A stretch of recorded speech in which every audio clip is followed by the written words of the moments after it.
अस्सलाम अलैकुम दोस्तों, पेश खिदमत है आज की कहानी। कहानी में आगे बढ़ने से पहले मेरी नए आने वाले दोस्तों से अपील है कि हमारे चैनल को सब्सक्राइब करें और बेल के आइकॉन को दबाकर ऑल नोटिफिकेशन ऑन कर दें ताकि हर आने वाली नई वीडियो का नोटिफिकेशन आपको बर वक्त मिल सके।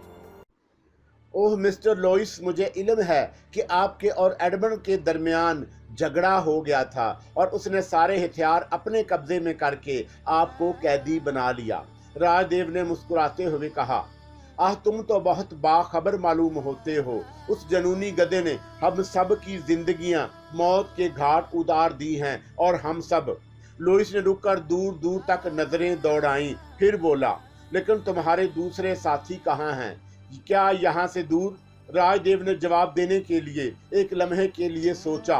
लॉइस डी पार्लो के बारे में उसने जो कुछ सुना था वो बेहतर ना था और चौंका। वो इतना गैर मुतवक्का तौर पर सामने आया कि राज या गज्जाल को कोई फैसला ना कर पाए थे, लेकिन इन हालात में ये दोनों कुछ और कर भी नहीं सकते थे। कोई नई कहानी भी मुमकिन नहीं थी क्योंकि सोबारा के जंगलात में इस वक्त सिर्फ दो बैरूनी गिरोह सरगर्मे अमल थे। चुनाचा उसने किसी कदर अफसुर्दगी से कहा, हम दोनों एक हादसे के तहत अपने गिरोह से जुदा हो गए हैं। वो हादसा क्या था? और गोया यहाँ सिर्फ तुम दोनों हो, मगर मैं भी कितना बेवकूफ़ हूँ। आओ हमारे कैंप में चलो, वहाँ पहुँचकर गुफ्तगू होगी। आओ, हम किसी तौर तुम्हारे मुखालिफ नहीं हैं, बल्कि हम दोनों से मुलाकात करके तो मेरी एक आरज़ू पूरी हुई। पार्लो ने कहा। राजदेव ने गजाल को देखा और फिर गर्दन हिला दी। लॉइस अपने आदमियों को इशारा करके वापस पलट पड़ा। राजदेव को मौका मिल गया और उसने उर्दू में गजाल से कहा, गजाल माफ़ी चाहता हूँ, ये सब कुछ इतना अचानक हुआ कि मैं तुमसे कोई मशवरा भी ना कर सका। गजाल चौंक पड़ा। उसने राजदेव और लॉइस डी पार्लो के दरमियान होने वाली गुफ्तगू सुनी थी और उस पर तवज्जो भी दी थी, लेकिन उसका जहन उस लड़की में भटक रहा था जो अपने आप को पत्थरों की मखलूक बताती थी। गजाल अंदाजा लगा रहा था कि लड़की उन लोगों में से भी हो सकती है, और अगर ऐसी बात नहीं तो उसने यहाँ किसी की मौजूदगी का इजहार क्यों नहीं किया, जबकि लॉइस डी पार्लो और उसके साथी भी यहाँ मौजूद थे। लड़की ने कहा था कि वो पहली बार किसी इंसान को देख रही है। इसका मतलब है कि उसके अल्फाज में बनावट थी और वो झूठ बोल रही थी, लेकिन उसके साथ साथ ही उसकी पुरस्कार कैफियत। गजाल दोहरी उलझनों का शिकार था, लेकिन राजदेव के अल्फाज उसने सुने थे। राजदेव ने फिर कहा, तुम किसी सोच में डूबे हुए हो गजाल। सॉरी अंकल, हाँ मैं कुछ सोच रहा हूँ। मैं कह रहा था कि तुमसे मशवरा किए बगैर मैंने अपने आप को लॉइस पर अजहार जाहिर कर दिया। हो सकता है तुम्हें इस पर एतराज हो।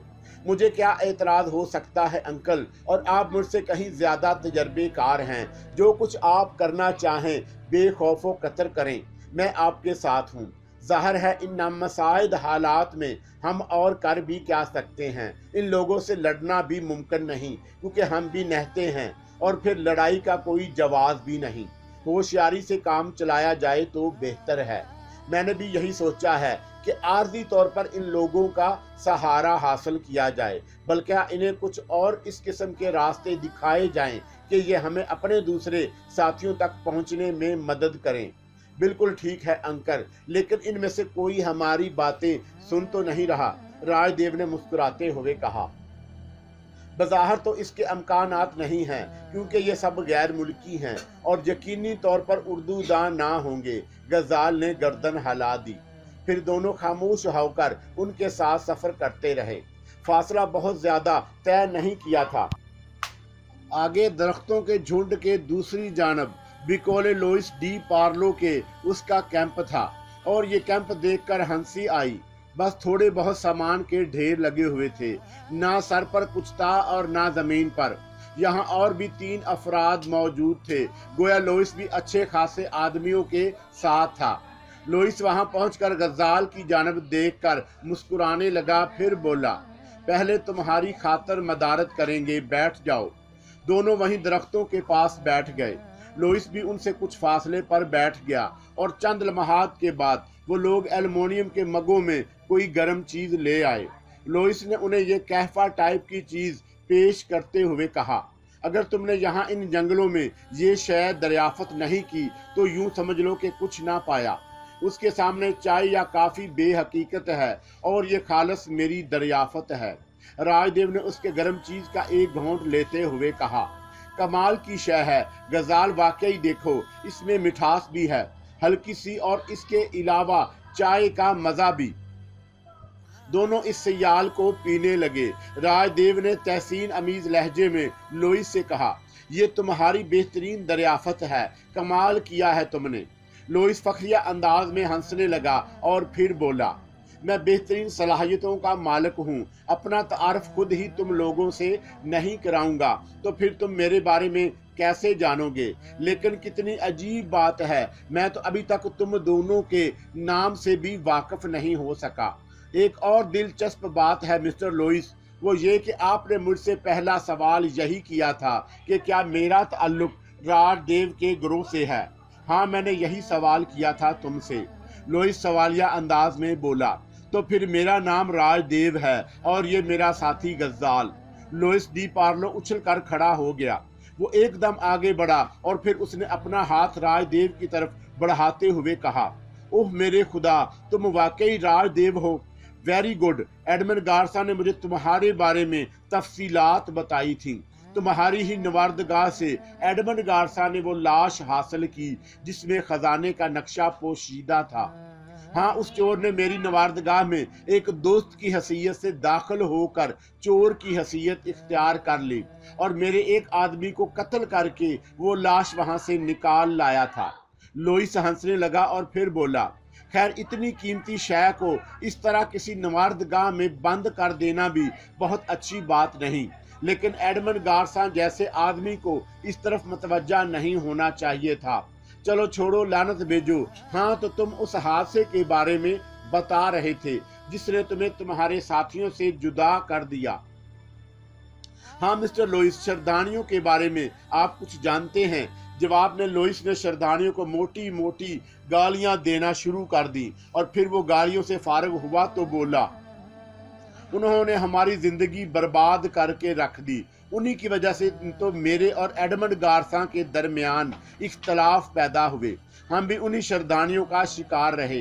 राजदेव ने तमाम वाकया तफसील से सुना दिया और लोइस पुरख्याल अंदाज में गर्दन हिलाने लगा। फिर बोला, तुम लोग बिल्कुल ठीक समझे, मजीद तफसीलात वाकई, लेकिन अब क्या किया जाए? तुमने दरिया के रास्ते बहुत तवील सफर किया। हमारी ख्वाहिश तो यही है मिस्टर लोइस, बल्कि अब तो हम ये चाहते हैं कि आप भी इस सिलसिले में हमारी मदद करें, राजदेव ने कहा। लोइस पुरख्याल अंदाज में होंठ सिकोड़ कर गर्दन हिलाने लगा। फिर उसने कहा, मैं खुद जिन हालात का शिकार हूँ डियर मिस्टर राजदेव, उनके तहत मेरी और मेरे साथियों की जिंदगी तलख है। ताहम एक दूसरे के से इतना तावन जरूर कर सकते हैं कि तुम मुझे 112 के जंगलात से निकलने का रास्ता बताओ। हम वापसी का सफर तय करेंगे और उसके बाद हो सकता है तुम्हारे साथी भी तुम्हें मिल जाएं। दरिया के किनारे किनारे सफर बेहतरीन रहेगा क्योंकि इस दरिया के साथ बहते हुए तुम इस तरफ आए हो। गोया यहाँ से हम वहां तो पहुंच सकते हैं जहां से तुम्हारा उस दरियाई सफर का आगाज हुआ। उसके बाद रास्ते तलाश कर लिए जाएंगे। मैं सिर्फ और सिर्फ वापस जाना चाहता हूँ, लोइस ने कहा और राजदेव ने गर्दन हिला दी। मैं हर किस्म के तावन के लिए तैयार हूँ मिस्टर लोइस, आप मुतमिन रहें। मैं आपको 112 से वापसी के रास्ते दिखाऊंगा। मेरे दोस्त, मैं वाकई इस सिलसिले में बेहद परेशान हूँ, लोइस ने कहा और उसके चेहरे पर अजीब से तासरात फैले हुए थे। फिर वो अपनी जगह से उठ गया और बोला, तुम लोग आराम करो, मैं कुछ काम करने में मसरूफ हूँ। हम अभी 1-2 दिन यहीं क्याम करेंगे क्योंकि यहाँ शिकार मौजूद है और हम लोग हर किस्म के साजो सामान से खाली हैं। चुनाचा यहाँ कुछ दिन आराम के बाद वापसी के सफर के बारे में फैसला करेंगे। वो राजदेव के जवाब का इंतजार किए बगैर वहां से आगे बढ़ गया। उसके दूसरे साथी भी अपने अपने कामों में मसरूफ हो गए। हमें पूरी तरह उनसे तावन करना होगा गज़ाल, राजदेव ने कहा। लेकिन अंकल, उनका मिल जाना गनीमत है। हाँ, निहायत होशियारी से हम उन्हें अपने साथियों की तलाश के सिलसिले में इस्तेमाल कर सकते हैं। हमें बहुत होशियारी से काम करना होगा। सिकंदर के मंसूबे पर अमल जारी था। ये लोग गारसा से खूब घुल मिल गए। प्रोफेसर गौरी अक्सर गारसा के साथ सर जोड़कर बैठ जाता और नक्शा सामने रख लिया जाता। गारसा का सबसे महबूब मशगला इस खजाने के बारे में गुफ्तगू थी और प्रोफेसर गौरी उसे ऐसे खजानों की दास्तानें सुनाता, ऐसी ऐसी अनोखी दास्तानें कि एडमंड की राल टपकने लगती। प्रोफेसर, इस खजाने के बारे में तुम्हारी क्या राय है? मेरे ख्याल में डियर एडमंड, हमें एक बहुत बड़ी परेशानी का सामना करना पड़ेगा। वो क्या? इस अजीम शान खजाने को लाद कर जंगलों का सफर और उसके बाद हिंदुस्तान से उसकी यूरोप मुंतकली। तुम्हारे ख्याल में वो इतना बड़ा हो सकता है? गारसा की आवाज घुट रही थी, शायद तसव्वुर से भी ज्यादा। मेरा ये दिमाग मंसूबा साजी की मशीन है। मैं इस खजाने को हासिल करके किसी दूसरी जगह पोशीदा करूंगा और फिर उसका इतना हिस्सा साथ ले लूंगा जितना लेकर वापसी मुमकिन हो। उसके बाद खजीना आहिस्ता आहिस्ता मुंतकिल होगा। सख्त मेहनत करना होगी गारसा। मैं ये सब कुछ कर लूंगा। प्रोफेसर मेरी जान, बस तुम मुझे वहां तक पहुंचा दो। एक बार बस तुम मुझे उसकी शक्ल दिखा दो। गारसा ने नशा आलूद लहजे में कहा। कई बार उसने शिद्दते जोश में प्रोफेसर को चूम भी लिया। काश हम इस लड़की के हसूल में कामयाब हो जाएं। यूं समझ ले कि वो इस खजाने की चाबी है। यकीनन हालात से यही अंदाजा होता है। फिक्र मत करो, हम उसके लिए जंगल खंगाल डालेंगे। मगर तुम्हारे ख्याल में वो लड़की जुबान खोल देगी? 100% अमकानात हैं। हमारे 2 साथी जो दरिया में बह गए, उनमें से एक बहुत अहम है, यानी गज़ाल। कंदील ने उसे खजाने की तफसील बताने का वादा किया। वो उससे मोहब्बत करती है और उसने अपने महबूब को खजाने का तोहफा देने का वादा किया था। उसके हसूल के बाद हम उन दोनों की तलाश भी करेंगे। कोई हर्ज नहीं, जरूर तलाश करेंगे। लेकिन वो बेवकूफ़ लड़की खजाना अपने महबूब को ना दे सकेगी, क्योंकि वो मेरी मलकियत है। इसमें कोई शक नहीं, लेकिन उसका अजहार मुनासिब नहीं होगा। ये बात तो हम सिर्फ दिल में रखेंगे। प्रोफेसर मेरे अजीम दोस्त, सब कुछ तुम्हारी मर्जी के मुताबिक ही होगा। फिक्र मत करो। इससे ज्यादा और कुछ किया भी नहीं जा सकता। गारसा मसला था और इस वक्त उन्हें उसकी जरूरत भी थी, लेकिन वो कर भी क्या सकते थे। ये रात भी घने दरख्तों के दरमियान एक जगह मुंतखब करके गुजारने का फैसला किया गया और मामूल के मुताबिक इंतजामात कर लिए गए। कोई अहम बात ना थी, लेकिन रात के दूसरे पहर सरातू ने करीब सोते हुए राव को झंझोर कर जगा दिया।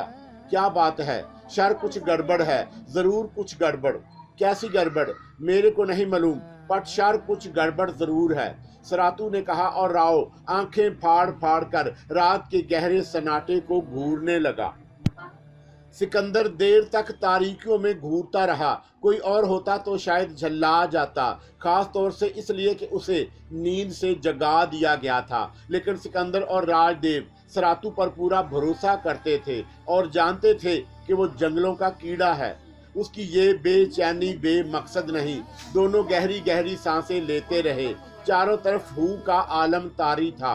बस हवाओं की सरसराहटें सुनाई दे रही थी, या फिर एडमंड गारसा के कुछ साथियों के खजाने लेने की आवाजें फिजा के सन्नाटे को मजरूह कर रही थी। उस वक्त शायद एडमंड गारसा और उसके साथियों के फरिश्तों को भी होश नहीं था। इस सफर के दौरान कई ऐसी रातें आईं जब एडमंड गारसा और उसके साथी घोड़े बेचकर सो गए। उन लम्हात में अगर सिकंदर और उसके साथी रातों रात फरार होना चाहते तो उन्हें कोई दिक्कत ना होती। इस सिलसिले में आपस में मशवरा भी हुआ और सब ही की एक ही राय थी कि फरार होने से कुछ हासिल ना होगा, सिवाय इसके कि गारसा के साथी पीछा करेंगे और उसके बाद खून रेजी होगी। एक सिमत शरदानिये थे जो उन सब ही को पीछे लगे हुए थे, तो दूसरी सिमत गारसा की टोली को दुश्मन बना लेना दानिशमंदी नहीं थी। उन लोगों के पास से फरार होकर भी वो क्या हासिल कर लेते, इस बात का यकीन सभी को था। सिकंदर ने सोचा कि एडमंड गारसा को जगा दिया जाए तो उससे कुछ हासिल ना होगा, सिवाय शर्मिंदगी के। बज़ाहिर कोई ऐसी चीज नजर नहीं आई जो बाइसे तवज्जा होती। सरातु खुद भी आंखें फाड़ रहा था और समाज की पूरी कुव्वत सिर्फ कर रहा था। अचानक ही वो फिर सरगोशी के अंदाज में बोला, सर आपने सुना? नहीं, दबे कदमों का आवाज, ऐसा लगता है कोई चलता, सरातु ने कहा, और उसी वक्त सिकंदर को भी ये आवाज सुनाई दे गई। अकबी सिमत से आई थी, कोई दरिंदा भी हो सकता है, कहीं उनमें से किसी को कोई नुकसान ना पहुंच जाए। चुनाचा सिकंदर ने अपनी जगह तब्दील कर दी। वो आहिस्तगी से उठा और राइफल संभाले घुटनों के बल आगे बढ़ने लगा। वो अकबी सिमत का जायजा लेना चाहता था जिधर से आवाज आ रही थी। सरातु के अंदाज में किसी कदर खौफ पाया जाता था। सिकंदर चंद लम्हात सुन गुन लेता रहा, फिर कुछ और आगे बढ़ आया। अब वो आगे खड़े होकर झुका झुका आगे बढ़ रहा था। फिर वो उन लोगों से चंद कदम दूर निकल आया जो जमीन पर सो रहे थे। यहाँ छोटे छोटे छदरे दरख्तों की भरमार थी। उन पत्तों के बारे में अंदाजा लगाने लगा जिनसे आवाजें उबर रही थी। फिर अचानक ही ऐसी आवाजें उसे अपनी बाईं सिमत सुनाई दी और वैसे ही दाएं सिमत भी, और सिकंदर के बदन ने ठंडा पसीना छोड़ दिया। ये दरिंदे नहीं हो सकते थे, क्योंकि दरिंदे किसी गौल की शक्ल में नहीं आते और उनके कदमों की आवाज इतनी मोहतात भी नहीं होती। फिर वो कुछ सोचने भी ना पाया था कि अचानक एक ज़रब उसके सर के पिछले हिस्से पर पड़ी और उसके हलक से बेइख्तियार आवाज निकल गई। साथ ही दरख्त पर से किसी ने छलांग लगाई और राव को रेंगता हुआ नीचे ले आया। सिकंदर के हाथ से राइफल छूटी तो नहीं थी, लेकिन कूदने वाले ने एक हाथ से राइफल दबा ली थी और दूसरे हाथ से सिकंदर को संभालने में मसरूफ था। उसने किसी मोहलक हथियार से सिकंदर पर वार नहीं किया, बल्कि जो ज़रब राव के सर के पिछले हिस्से पर पड़ी थी वो भी किसी ठोस चीज ही से लगाई गई थी। सिकंदर ने अपने ऊपर हमला आवर को बल आकर पैरों पर संभाल कर दूसरी तरफ उछाल दिया, लेकिन उसके साथ ही किसी दूसरी सिमत से 2-3 आदमी और निकल आए और उन्होंने राव को जकड़ लिया। तभी राव के हलक से धाड़ निकली, गारसा, सरातु हमला हो गया है, हमला हो गया है। सिकंदर की पहली ही चीख सुनकर सरातु जमीन पर गिर पड़ा और उसकी आवाज बंद हो गई, लेकिन एडमंड गारसा और उसके साथियों ने सिकंदर की आवाजें सुन ली और सब तेजी से उठ खड़े हुए। लेकिन अचानक ही उनके जिस्मों से बंदूकों की नालियां आ लगीं। बहुत से जिस्मों पर नेज़ों की अन्नियां चुभ रही थीं। रात के गहरे और तारीक सन्नाटे में उन्हें चारों तरफ गोले बियाबानी नजर आ रहे थे। वो भूतों जैसे लग रहे थे, काले काले सायों की शक्ल में, लेकिन उनके हथियारों ने एडमंड गारसा के एक साथी को अपनी जिद पर ले रखा था। वो एक एक आदमी पर कई आदमी मुसल्लत नजर आए। चुनाचा एडमंड गारसा की वहशत खेजी भी काम ना आ सकी। वो अहमक नहीं था कि हालात का अंदाजा लगाए बगैर कोई ऐसी कार्रवाई कर डालता। चुनाचा उसने भी हाथ बुलंद कर दिए और उसकी देखा देखी उसके साथियों ने भी। सरातु की गर्दन पर भी एक दरांती रखी हुई थी और एक भयानक शक्ल का आदमी उसके नजदीक बैठा हुआ उसे देख रहा था। सरातु को सिर्फ उसकी आंखों की सफेदी ही नजर आई। गर्ज ये कि एडमंड गारसा के एक एक साथी को बड़ी कामयाबी से काबू कर लिया गया, और काबू में करने वाले अहमक नहीं थे। वो हथियारों का इस्तेमाल भी जानते थे और हथियारों की मौजूदगी से भी वाकिफ थे। चुनाचा आन की आन में दूसरे कई आदमियों ने उन लोगों के हथियार संभाल लिए और पीछे हट गए। अब एडमंड गारसा या उसके किसी साथी के पास कोई हथियार नहीं था और ये सारे के सारे हथियार, जो काफी तादाद में थे, उन लोगों के कब्जे में जा चुके थे। सिकंदर के सर पर ज़रब जरूर लगी थी, लेकिन वो बेहोश नहीं हुआ। ये उसकी कुव्वत इरादी भी थी और जिस्मानी ताकत भी कि वो उस वार को भी सह गया। अब तारीकी से मानूस आंखें सूरत हाल का बेखूबी जायजा ले सकती थी। ये बात समझने में कोई दिक्कत ना हुई कि इस बार श्रद्धालुओं ने अपनी रवायती शोर शराबे की बजाय उन पर शब खून मारा था और ये निहायत कामयाबी से उन पर काबू पा लिया गया। वो श्रद्धालुओं के अलावा और कोई नहीं थे। फिर उन सब के हाथ रस्सियों से कसे जाने लगे। सिकंदर के हाथ सबसे पहले अकब में बांध दिए गए और बंदिश इतनी सख्त थी कि कलाइयों की खाल फटी जा रही थी।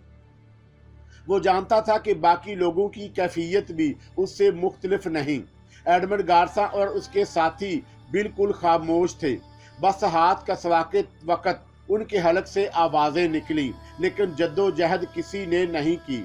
सिकंदर इसी बात से खौफजदा था कि कहीं एडमंड गार्सा उनसे मुकाबला ना शुरू कर दे। उस मुकाबले की शक्ल में उन लोगों की फौरी हलाकत यकीनी हो जाती।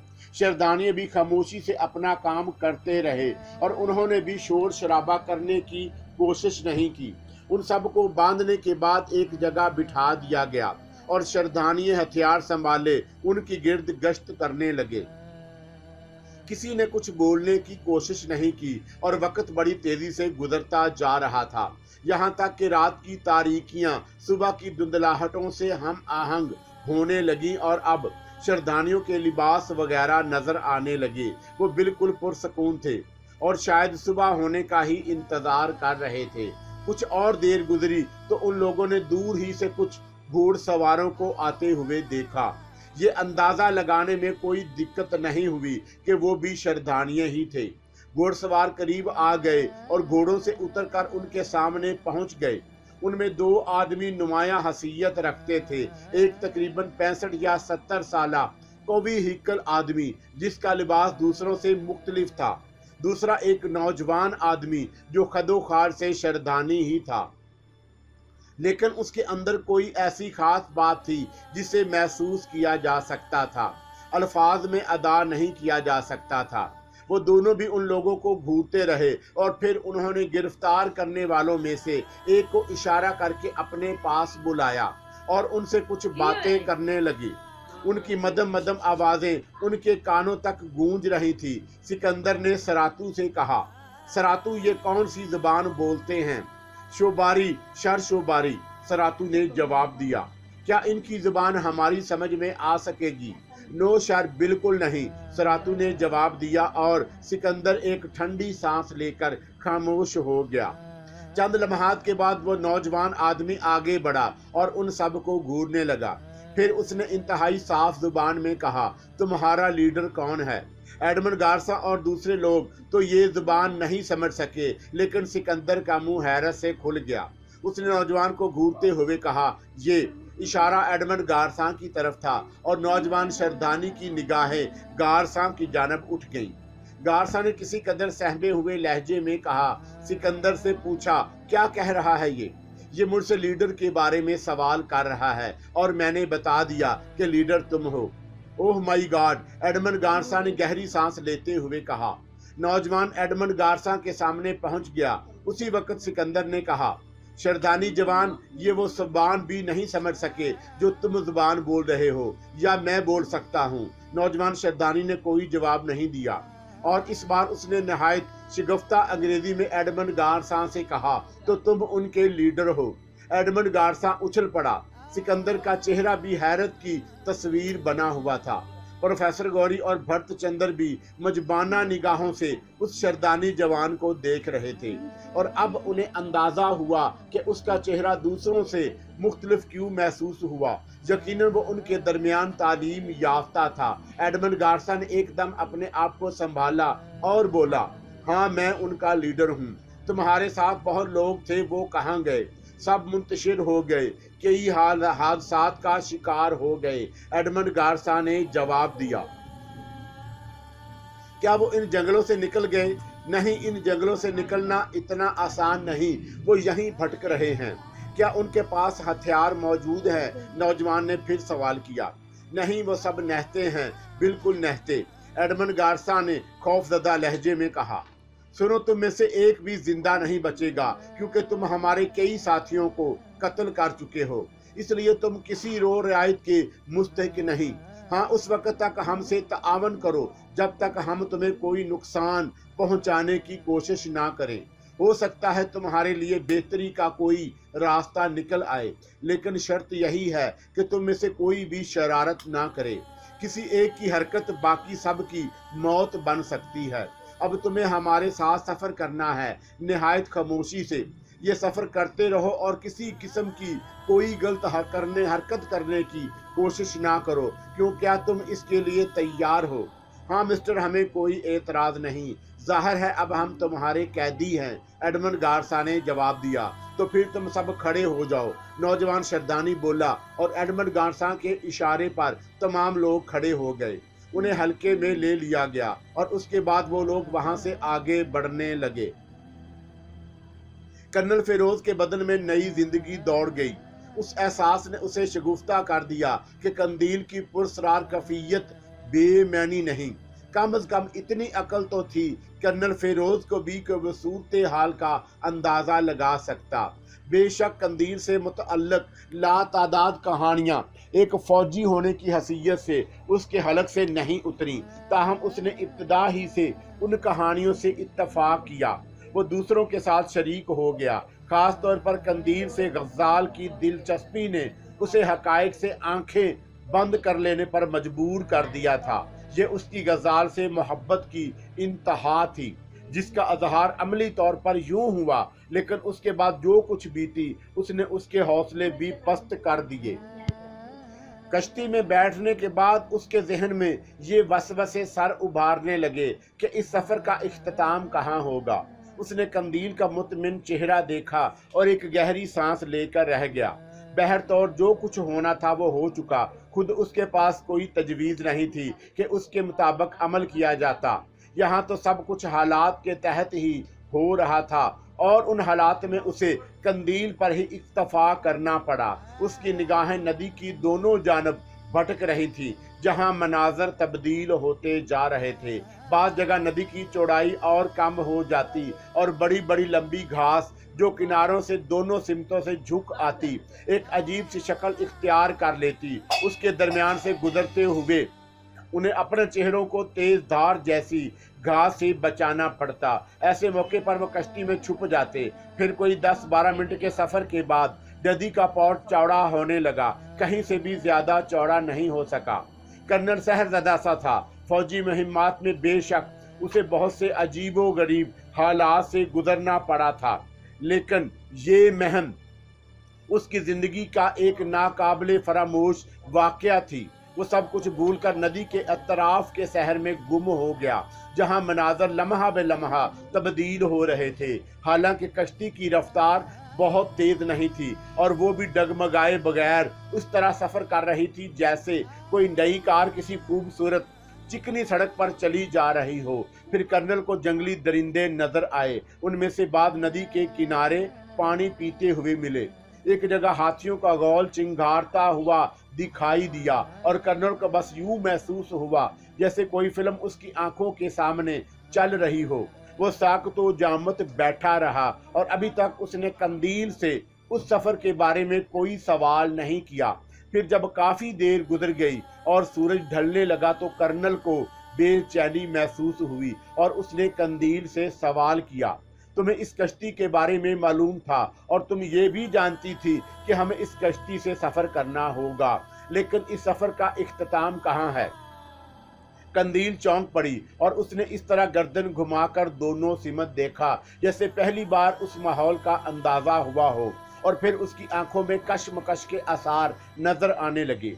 वो अपने जहन पर जोर दे रही थी। चंद लम्हात इसी तरह गुजरे। फिर उसने कहा, अंकल मैं नहीं जानती ये सफ़र कहाँ ख़त्म होगा, लेकिन ये सफ़र हमें करना था, ये ज़रूरी था। मैं सिर्फ ये जानती हूँ कि ये कश्ती मेरे लिए तैयार की गई थी और मुझे इसमें बैठकर इस नदी में सफ़र करना होगा। ये एहसास तुम्हें कैसे हुआ कंदील? मैं नहीं जानती अंकल, आप यकीन करें मैं नहीं जानती। ओह, कहीं हमें कोई और हादसा ना पेश आ जाए। अगर ये सफ़र तवील हुआ तो हमने तो खाने पीने के लिए भी कोई बंदोबस्त नहीं किया। कंदील ने कोई जवाब नहीं दिया। कर्नल के होश दिलाने पर वो इस तरह होश में आ गई जैसे अब तक ख्वाब के आलम में ये सब कुछ करती रही हो। फिर उसने आहिस्ता से कहा, अंकल मुझे खौफ महसूस हो रहा है। नहीं कंदील, खुद को संभालो, हमें इन जंगलात में इन हालात का सामना तो करना ही था। अगर तुम भी अभी अपने जहनी कफियत के मुताबिक इस सफर का आगाज ना करती तब भी हमें वहीं भटक रहे होते। देखो वो गैब से क्या ज़हूर में आता है। मैं तो अब अपने आप को तिलस्मे हो शरबा के दौर में महसूस कर रहा हूँ, और जहाँ मेरी अपनी सोच कुछ नहीं है। ठीक है, जिंदगी एक बार ही मिलती है, और फिर जब जिंदगी को एक मखसूस सिमत ली जाने के लिए कोई रास्ता ना हो तो फिर कुदरत पर ही इन्हसार किया जाता है, और इस वक्त मेरे पास इसके अलावा और कोई चाराकार नहीं। कंदील के अंदाज से यूं महसूस हुआ जैसे अब वो कर्नल की बात ना सुन रही हो। सूरज तेजी से ढलान की जानब जा रहा था और सरमई कजलाहटें फिजाओं में उतरती आ रही थी। किनारों पर फैले हुए दरख्त धुंधलाहटों में गुम होते जाए, तारीकी तेजी से उतरती रही और कश्ती का ये पुरअसरार सफर जारी रहा। फिर चारों तरफ गहरा अंधेरा फैल गया। कंदील बिल्कुल खामोश थी और कर्नल फेरोज सहमी हुई निगाहों से इस माहौल को देख रहा था, जिसमें अब कुछ वाज़े तौर पर नजर नहीं आ रहा था। बस धुंधले धुंधले से छाए थे जो उसे अपने अतराफ में बिखरे हुए महसूस हुए। फिर एक हल्की हल्की आवाज फिजा में गूंजने लगी और कर्नल ने चौंक कर अपना जहन उस आवाज की जानब मरकूज कर दिया। एक सरसराहट सी थी जिसके बारे में कोई फैसला नहीं किया जा सका। कर्नल खामोशी से उस आवाज को सुनता रहा। फिर अचानक उसे महसूस हुआ जैसे एक बादल उसकी जानब लपक रहा हो। कश्ती इस बादल में दाखिल होती जा रही थी। कर्नल ने सहमे हुए लहजे में कहा, कंदील जरा पलट कर देखो, ये क्या है? तारीक धुएं का गौल बेदस्तूर उसी जानब बढ़ रहा था। कंदील ने पलट कर देखा और खामोशी से उसकी जानब गर्दन घुमाए देखती रही। कर्नल की वहशत ज़दा निगाहें भी उस स्याह तूफान की जानब उठी हुई थी जो बर्क रफ्तारी से मुंह खोले उन्हें निगलने के लिए आगे बढ़ रहा था। फिर कश्ती उस तारीक तूफान में दाखिल हो गई और कर्नल वो गूंज यहाँ शदीद महसूस होने लगी जिसे वो देर से सुनता रहा था, और अचानक ही सूरत हाल उन पर मुनकशिफ हो गई। वो तारीक बादल ना थे जो उनकी जानब से आ रहे थे, बल्कि कोई अजीम शान पहाड़ी सिलसिला था जिससे ये नदी गुजरती थी। पहाड़ों में बना हुआ ये मेहराबी दरवाज़ा कुदरती तराश ही का नतीजा था, और कश्ती इस मेहराबी दरवाजे से अंदर दाखिल हो गई थी। चट्टानों से ये गूंज मुंतशिर हो रही थी और अब उसके बारे में अंदाज़ा लगाया जा सकता था। यकीनी तौर पर पानी किसी खास चीज़ से टकरा रहा था। वैसे बहाव में कोई इंतशार नहीं था, अलबत्ता कश्ती की रफ्तार कुछ तेज हो गई। कर्नल को खौफ महसूस हुआ कि यहाँ उन्हें कोई हादसा न पेश आ जाए। हो सकता है नदी का बहाव किसी खास सिमत मुड़ रहा हो और कश्ती का तवाजुन बरकरार ना रह सके। तारीकी की वजह से वह सूरत हाल को संभाल भी नहीं सकते थे। कर्नल दहशत के आलम में गहरी गहरी सांसें लेता रहा।